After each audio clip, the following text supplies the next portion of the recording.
Hey everybody, Max Lucado here. I hope you're having a great day.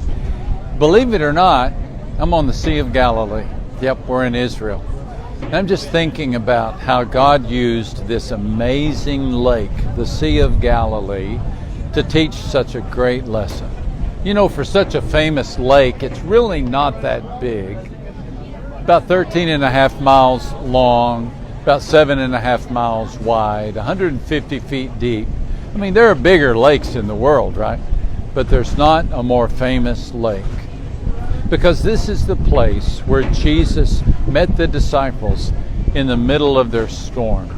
And Matthew is the one who has that famous phrase, they were in the middle of the sea, tossed about by the waves, because the wind was contrary.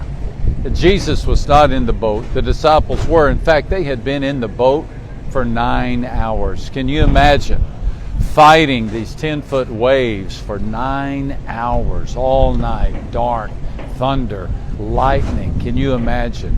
Well, of course you can, because you've had your share of storms. Maybe not on the Sea of Galilee, but in cancer, in a divorce, in financial issues. You've had your share of struggles. And so this story is in the Bible to show us what Jesus does when we are in the middle of the storm. Remember, Jesus was not in the boat because he had gone up on the mountain to pray. He'd gone up to pray.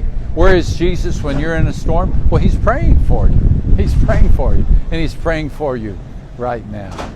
And so Jesus came walking on the water in the direction of the boat. When the disciples saw him, they said, "It's a ghost. It's a ghost." They were afraid. They never expected to see Jesus in a storm. But you know, Jesus comes in the middle of the storm, because in the storm is when we're paying the attention. And so Jesus cried out in response to them, "It is I. Don't be afraid." In Greek, it's really just that phrase, I am. Have courage. Fear not. He is declaring what he declared to Moses in the burning bush. I am. Who's coming to help you? Jesus says, I am. Who's listening to your prayers? Jesus says, I am. Who has the ability to give you strength? Jesus does. Believe that. He is going to meet you in the midst of the storm.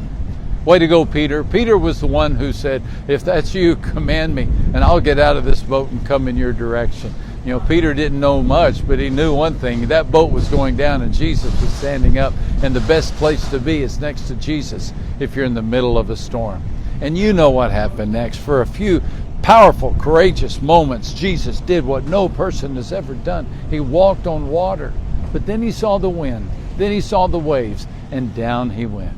You know, as long as we face Christ, we have strength to face our problems. But when we turn away from Christ, our problems pull us down. Do you feel like you're facing a lot of problems today? Then lift up your eyes. Set your focus on Christ. Christ, ever the one full of mercy, extended a hand, pulled Peter out of the water. And next thing you knew, they were in the boat. Next thing you know, the boat was floating on calm water. Jesus will bring calm to your storm. Just keep your eyes on him.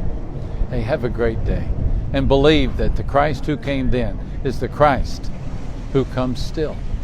I'll talk to you soon.